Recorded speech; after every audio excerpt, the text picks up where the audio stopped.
de volta ao Café com Vanessa nessa quinta-feira maravilhosa. Bora conversar, aprender, ter esclarecimento? Você vem comigo? Porque agora no quadro Pergunta Especialista eu vou conversar com o Dr. Silvanildo Lucena, que já é nosso amigo, companheiro aqui do Café. Ele que é neuropsicólogo e ele vem conversar conosco sobre Janeiro Branco. Eu tenho certeza que você já ouviu falar que estamos no Janeiro Branco e você talvez não tenha entendido. Hoje ele vai explicar tudinho para nós e principalmente a importância da conscientização do Janeiro Branco. Vem comigo. Bom dia, doutor! Que saudade, viu? Feliz ano novo, atrasado, mas com muito carinho, viu? Obrigado, igualmente. A gente conversa pelas redes sociais, né? É verdade, pelas redes sociais. A gente conversa bastante. Doutor, para a gente começar, para já esclarecer o pessoal de casa, o que é o Janeiro Branco e qual a importância dessa campanha para a saúde mental? O Janeiro Branco é uma concepção brasileira na qual a importância de conscientizar as pessoas a ter a importância do cuidado da sua saúde mental. A data escolhida em janeiro porque é o início onde as pessoas fazem reflexões e planejamento. E foi ditado que as pessoas já vai fazer todo esse planejamento, se planeje também a saúde. A importância do Janeiro Branco é estimular as pessoas a dialogar sobre sua saúde física e mental, estimular também ter políticas públicas no diálogo, né, fazendo, e que as pessoas tenham esse conhecimento no seu bem-estar emocional e também quebrar todos os desígnios que existem sobre saúde mental.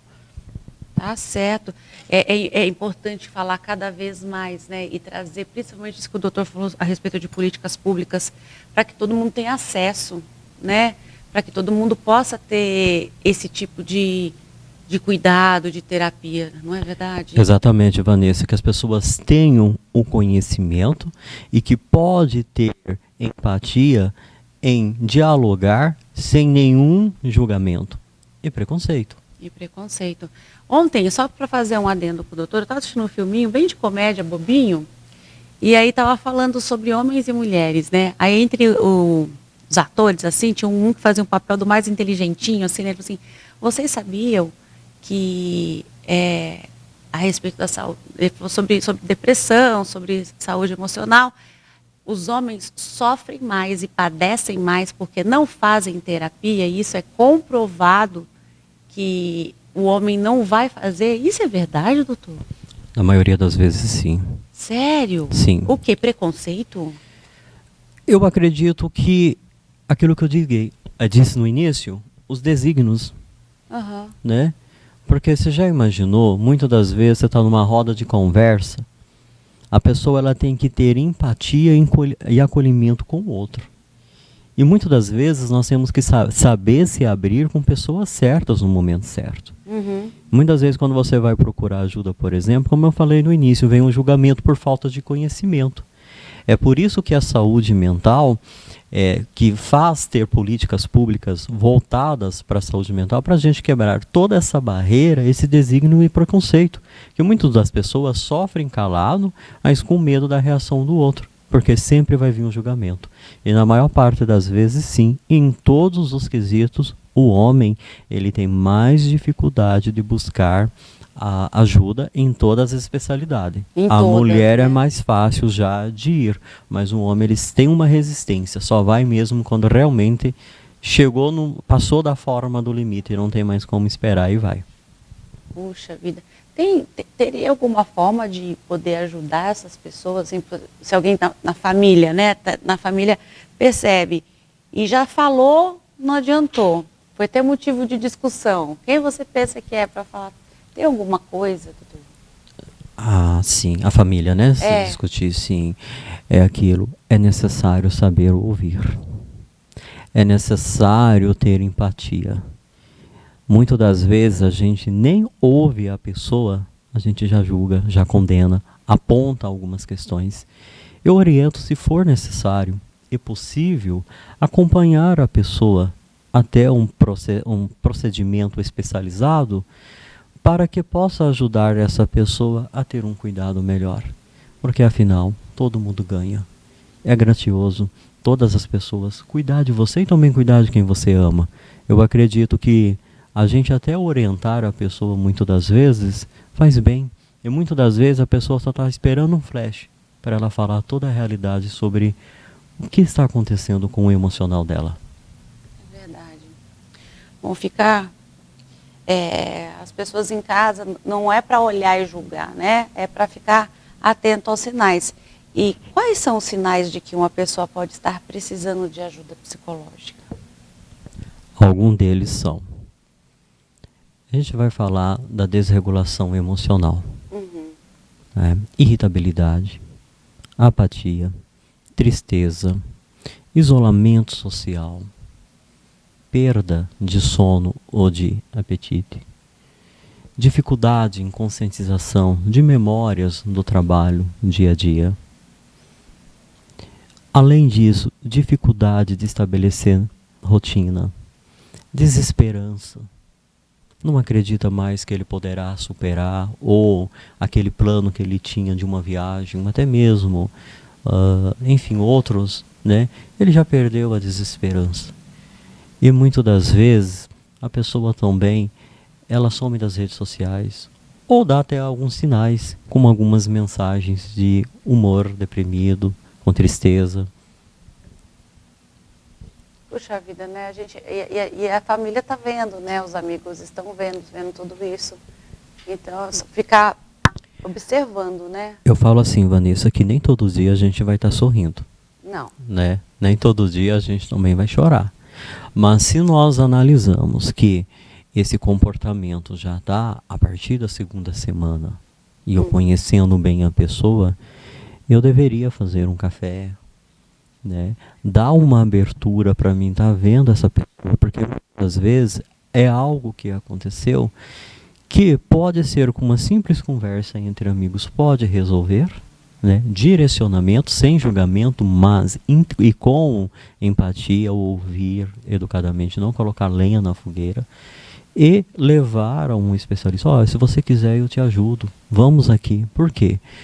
Porque se no início a gente é mais fácil o tratamento, é ruim se deixar para depois. A gente vê, nossa, faz 6 meses que o Sivanildo, um exemplo, está se sentindo mal. O que está acontecendo, né? Já há um bom tempo que eu estou notando que essa pessoa está meio estranha, está meio esquisita. Moça, você está um bom tempo notando. Por que você já não chegou nela antes? Por que não criou um diálogo, uma abertura? Né? Então é muito importante a gente também, como familiar ou amigo, prestar atenção nos nossos, prestar atenção no outro. Eu falo menos de mim e mais de nós.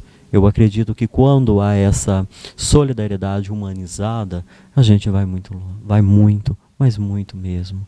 Eu tenho uma frase que eu falo: seja gentil e educado com as pessoas que quase ninguém está bem. E é verdade. Então eu acredito que quando a gente nos une propósito, nos une diálogo, a gente se aproxima mais. Nós estamos muito distantes da realidade do meio físico e nós estamos olhando muitas das vezes com olhares diferentes. Mas nós temos que abraçar. É tempo de acolher, é tempo de analisar. Todos nós fazemos propósito que no início do ano, esse ano vai ser o melhor ano da minha vida. Para um ano ser o melhor na minha vida, eu tenho que permitir o melhor para você também. A gente cresce junto em saúde física, em saúde emocional. As minhas conquistas são as suas. Hoje você não está legal, eu estendo a minha mão. Amanhã a gente não sabe como vai estar eu. Então, quando a gente coloca esse desafio de conscientizar saúde mental, não é ficar só no janeiro, levar para o fevereiro, para março, para abril, até chegar a dezembro. Somos todos seres humanos e precisamos de contatos, precisamos de relacionamentos, e relacionamentos saudáveis, e relacionamentos aproveitosos, de momentos que nos levam para a vida toda. Quantas pessoas têm memórias boas que no momento de tristeza ela dá aquela risada, aquela gargalhada, né? Você olha para ela está sorrindo. Sorrindo. O que foi, fulano? Não, eu lembrei aqui de tal coisa. É isso que nós precisamos. Voltar ao tempo e preservar bons momentos saudáveis, e fazer momentos saudáveis também na minha vida e na vida do próximo. É dando que se recebe. Recadão para você aí de casa. Doutor, eu ainda não olhei toda aqui a pauta, mas como a gente está falando da família, a gente tem visto algumas estatísticas, e o senhor, melhor do que ninguém para falar sobre isso, a respeito de saúde mental infantil. Que a gente tem visto cada vez mais cedo as crianças com ansiedade, até depressão. Como que os pais podem reagir diante disso e ficarem alertas, né, sobre isso? Porque se o adulto não fala, a criança vai falar? Vanessa, eu tenho uma especialização em psicologia infantil. Sim. E 70% do meu público é infantil e adolescente. Um assunto muito bom. Você já imaginou que na década de 80, o que nós tínhamos? Todo mundo saía para a rua, jogava bets, bola. Queimada. Né? A gente se socializava entre amigos. Nós tínhamos contato físico, a gente abraçava, a gente conversava. Brigava. E estava todo mundo bem de novo. Todo mundo bem. Hoje nós temos um vilão. Que é a tela. Sim. O excesso de informações. E muitas das vezes o excesso de informações para a criança, ela não corresponde, né, para a faixa etária de idade. Por exemplo, talvez ela está vendo algum desenho, ou até um comercial, ou uma série, ou até filme com um adulto, de terror, por exemplo, que eu já vi criança assistir, né, e que é tanto excesso de informação que ainda ela não tem a maturidade mental para colher todas essas informações. E o que acontece também? Nós colocamos todos os dias as mesmas linguagens. A vida está corrida. Eu trabalho muito. Então, está todo mundo preso às telas. E eu acredito que é importante para o infantil a forma, eu adulto, como que está o meu relacionamento com o meu parceiro ou parceira? Como está o meu relacionamento com o meu filho? Eu falo todos os dias para alguns dos meus pacientes assim: quando você acorda, como que você acorda seu filho da cama? Você acorda com julgamento? Você acorda gritando? Que jeito que é esse processo? Qual é o processo que você tem com o teu filho, por exemplo, nas conversas, no café da manhã, no almoço, no café da tarde ou no jantar, quando você pode, ou na busca, ou na levada para a escola? Quais são os diálogos que você tem? Você está falando só os problemas da empresa ou do trabalho, ou você está falando da importância da vida dele? Ouvir mais o seu filho. Porque muitas das vezes eu vou falar algo que aconteceu essa semana. Uma criança de 8 anos falou para mim: doutor, eu estou com medo de morar lá em casa. Eu tenho vontade de ficar longe das pessoas da minha família. Por quê? Porque toda vez que eu estou num carro para ir para a escola, a minha mãe só fica falando de meta do trabalho. Eu vou buscar ela entra logo que eu estou com pressa, eu tenho que fazer o almoço, tenho que fazer isso e tal, aí fica mandando um áudio, conversando com um com o outro. Eu chego em casa à tarde, tanto meu pai e minha mãe, um para um lado, o outro para o outro nas redes sociais. Eu vou para o quarto, eu ligo o ar e fico lá. Os filhos do quarto. Os filhos do quarto. É perigoso. Aonde que vem a depressão? Eu estou numa formação de identidade. Meu pai e minha mãe estão longe. Aí vem o fantasminha no cérebro da criança. Será que me amam? Não ouvi isso. Não ganhei um abraço. Não me deram atenção. Não me deram atenção. Eu fiz um desenho aqui, nem sequer falou que lindo. Mas a tia da escola gostou. A tia gosta mais de mim. É muito das vezes, quem está assistindo precisa voltar a ser pai. E os filhos voltarem a ser filhos, acolher mais. Quantos filhos nesse exato momento tão carentes da atenção estão adoecendo? Estresse é um dos sinônimos que causa a depressão infantil. Informações desnecessárias. Teu filho não tem que ouvir a sua discussão empresarial, se bateu meta ou não. Primeira coisa que ele tem que ouvir é o amor familiar, o laço. Criar esse laços. Mostrar fotos. Né? Nós todos gostamos de mostrar na tela, no celular. Mas que mostre foto. Tem ali 40, 50 minutos por dia, à noite mesmo.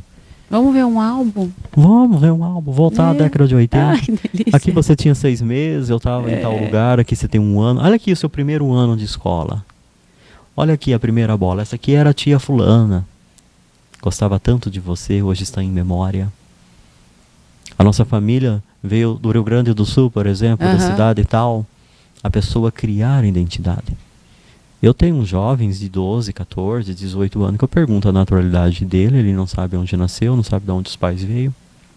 Porque nós não levamos informação. Mas tudo que tu pergunta das telas, as pessoas têm esse conhecimento. Só para nós entendermos, é necessário essa aliança familiar. É necessário voltar para que as crianças não se adoeçam. Nós precisamos saber o que nós estamos deixando e o que nós estamos dando para os nossos filhos. Muitas vezes, eles estão buscando mais recursos na tela porque eu estou ausente. Para evitar a depressão infantil, nós temos que aproximar mais. E muitas das vezes, o adulto já está deprimido também. O que eu tenho, eu te dou. É uma linha de transformação. Então, se eu tenho amor, você vai ter amor. Se eu tenho paz, você vai ter paz. Se eu estou com desregulação emocional, é claro que eu vou descontar em você. Se eu estou triste, a tristeza vai ser para você. É uma conexão. É dando que se recebe. Então, eu tenho que dar o que eu tenho. Eu preciso curar a minha alma. Eu preciso curar a minha ferida para que o meu ambiente também seja curado. Nossa, doutor. Tenho certeza que tem muita gente nos assistindo agora e falando assim, eu vou rever meu comportamento.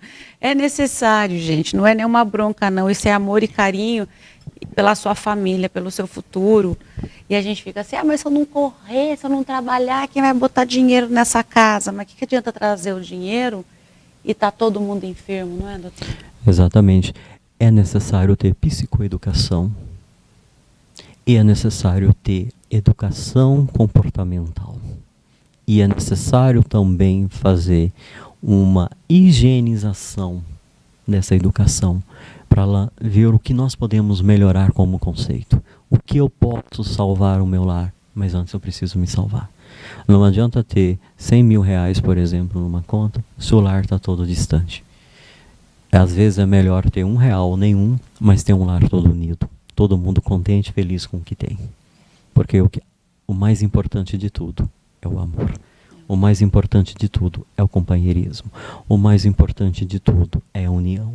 O mais importante de tudo é o teu orgulho da minha família, mesmo na Havaiana ou no diplomata, por exemplo, mas que eu tenho orgulho. Não é as questões financeiras, mas são os valores morais, valores da família e a identidade e a construção. É o bem mais valioso que o ser humano pode ter e adotar todos os dias. Ah, certo. Que ações práticas o senhor acha que a gente pode adotar para quem está precisando ajuda na sua saúde mental? Encaminhá-la, porque às vezes falar parece que não... eu já trabalhei muito com gente que a gente precisa falar e ela se zanga com você. Por falta de conhecimento. A família e amigos é a peça ou o papel fundamental para direcioná-lo. Por exemplo, se eu vejo que fulano está mal, quem é o amigo? Sempre a gente tem alguém que a gente ouve mais. Tem que ser estratégico, né? Então, um exemplo. Então, se fulano gosta de ouvir mais ciclano, vamos então falar. Como eu disse no início, é necessário ter um diálogo saudável, conversar com uma pessoa. Muitas vezes nem ela entende o que ela está passando. Às vezes, né, é tão forte.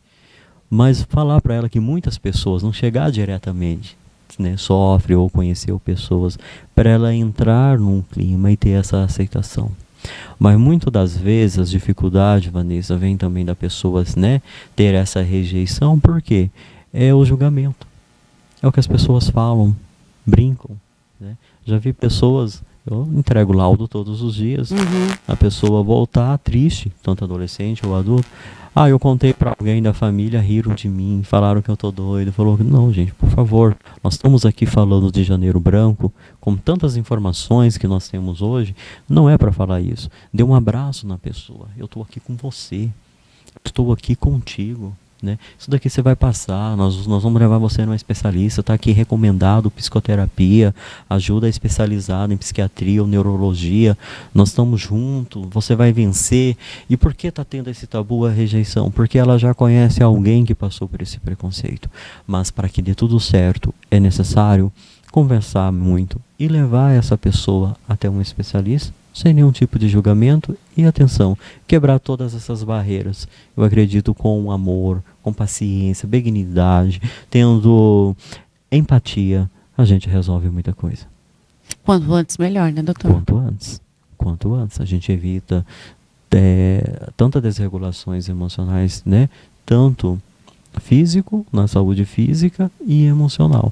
O quanto antes de cuidar da saúde mental é fundamental. Estava vendo um estudo, mais uma estatística, né? Que as nossas mães, na minha época, quando tinham 40 anos, elas pareciam bem mais velhas, né? E elas acabavam adoecendo, né? E falecendo. A idade era outra, né? Não tem essa longevidade que a gente vê hoje. E hoje, quando a gente lembra delas, você fala assim, ela viveu um quadro de depressão e ninguém pôde ajudar. Aí você lembra de uma tia que ficava dentro de casa, todo mundo se reunia, mas ela não. E às vezes, quando tinha que se reunir, era na casa dela. Aí você fala, ela teve um quadro de saúde mental. E não se falava. Hoje está muito mais falado sobre isso, né? E tem que falar cada vez mais, né? Com certeza. Cada vez que a gente discute, a gente leva a informação, muitas das vezes, para a pessoa que faz o julgamento. Uhum. E ela se conscientiza, fala, poxa, eu não posso fazer esse tipo de julgamento. Naquela época, não tinha, nós não falávamos, Vanessa, vamos fazer psicoterapia, era análise. Né? Então, para fazer análise lá na década de 50, 60, 70, e no psicanalista, meu Deus do céu, não tinha nem placa na rua, a pessoa entrava escondida, era como se fosse uma loja. Né? Porque as pessoas tinham o próprio preconceito. E essas pessoas sofriam muito, porque quando ia falar para alguém, não, isso aí vai passar, isso é coisa da sua cabeça. É falta de serviço, vai trabalhar. É a pessoa tinha, na época não tinha tanta coisa industrializada que tem hoje. As alimentação era tudo feito manuais, as roupas era lavada manual, o ferro, meu Deus, era manual, o tecido não era tão bom. A pessoa tinha que fazer todo dia, né? E muitas das vezes chegaram um esposo e falaram, meu senhor, o que você quer almoçar? Né? Então, ou seja, porque naquela época era muito julgamento. A mulher foi feita naquela época para servir o marido. Hoje não. Os dois, quando se unem, se tornam um só, um ajudando o outro. Um está triste, o outro sorri, abraça, vence junto, sem julgamento. As mulheres adoeciam, sim, trabalhavam muito. Tinham muito excesso de informações da vida cotidiana do lar. E muitas das vezes o pai falava, o teu filho fez isso. Então ela já tinha uma rejeição. O homem saía, deixava a mulher, não tinha esses carinhos que tem hoje, né, de namorar, de abraçar, eu te amo, né? O romantismo naquela época, meu Deus do céu, um homem que era romântico, que limpava uma casa, que arrumava uma cama, não tinha, né? Jogava tudo dentro de casa, a mulher tinha que resolver. Então, o excesso de trabalho, a falta de carinho, muitas das vezes, faziam que elas ficavam deprimidas, porque a responsabilidade era muito grande. Muito grande. E também, às vezes, elas queriam, imagina uma mulher naquela época se maquiar. O preconceito era grande, não podia se cuidar, o envelhecimento vinha precoce. Era só trabalhar e ir para casa. Ou ficar dentro de casa o tempo todo servindo o marido. Não podia participar de conversa de senhores. Né? Isso não é tão longe, é logo ali. É uns 20 anos aproximadamente. Sim. E tem pessoas que conviveu nessa geração que hoje lembra, mas no tempo do meu pai era assim, no tempo do teu pai era, e muitas pessoas adoeceram. Hoje nós estamos no tempo da civilização humanizada. Eu acredito, se nós debatermos esse assunto, conversar com essas pessoas que falam desses julgamentos passados, que aconteceu, elas sofrem. E muitas das vezes pode ser levado por geração. É tempo de a gente designar esse tabu e, pelo contrário, promover saúde pública, promover saúde mental, promover que essa promoção chegue até essa família, até essa pessoa, porque o ciclo termina ali. e a qualidade vai ser para todos, todos iguais. Eu acredito que ninguém nasceu para sofrer, né? É dar um babá e tristeza, né? Não deixar ela voltar e manter essa alegria, né? Ir para frente. É dialogando e aceitando e com responsabilidade.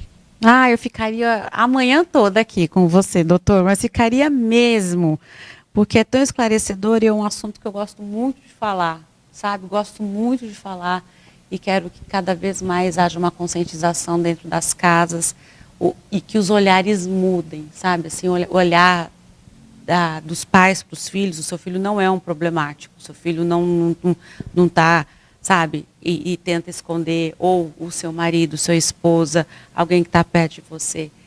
Eu costumo dizer, quando alguém fala para você assim, que está com um diagnóstico físico, tipo, eu estou, vamos falar uma enfermidade, sei lá, tô com um problema nos rins. Você faz o que? Sério? Você já começou o tratamento? Você está fazendo acompanhamento? Aí se você fala, olha, eu descobri que eu preciso cuidar da minha saúde mental. Qual é a resposta? Tá louco? Para, isso é coisa para fraco. Né? Não, é igual. As duas saúdes estão juntas. É um conjunto. E elas precisam ser cuidadas e ter a mesma consideração, o mesmo valor. Doutor, você acredita que o nosso tempo voa? Acredita, né? O consultório está aberto, já está funcionando? 2025 já começou? Começamos. Já? Tá tudo certo. Paramos dia 24, meio-dia, e voltamos dia 2, 8 horas da manhã. Olha, meu Deus. E tá aí. Ô, gente, o Instagram do doutor tá aí na tela para você, tá bom? @silvanildo, psicólogo. No Instagram, ali na bio, você consegue todos os contatos. O doutor é muito atento à rede social. Se você tiver alguma pergunta que a gente não fez aqui, um direcionamento, ele vai ter muito prazer em responder você no direct. Então, você pode encaminhar também para o Instagram que está aí na tela para você, certo? Então, fica aí a dica. Doutor, começamos o ano e eu quero fazer um compromisso aqui. Eu quero o senhor nesse 2025 comigo aqui, sempre trazendo esclarecimento para toda a população, né, para a nossa audiência, levando clareza, conhecimento e mais ainda, um caminho de paz, sabe? Tem solução. Se você fizer, vai dar certo. Posso contar com o doutor aqui comigo? Claro. Muito obrigado. Eu que agradeço, viu? Agradeço. Obrigada. Gente, no quadro Pergunta Especialista, que alegria! Doutor Silvanildo Lucena, neuropsicólogo. Tema de hoje, Janeiro Branco. Você ligou a TV agora e pegou na metadinha? Não tem problema, vai ao site da Rede TV Tocantins. Você vai rever e mais, você pode encaminhar. Aproveita e encaminha para aquela pessoa que você queria poder falar com ela. Fala, olha, eu vi essa entrevista, dá uma olhadinha, encaminha para os seus. Tá certo? Vou para um rápido break. Mas na volta, tem muito mais Café com Vanessa. Não saia daí.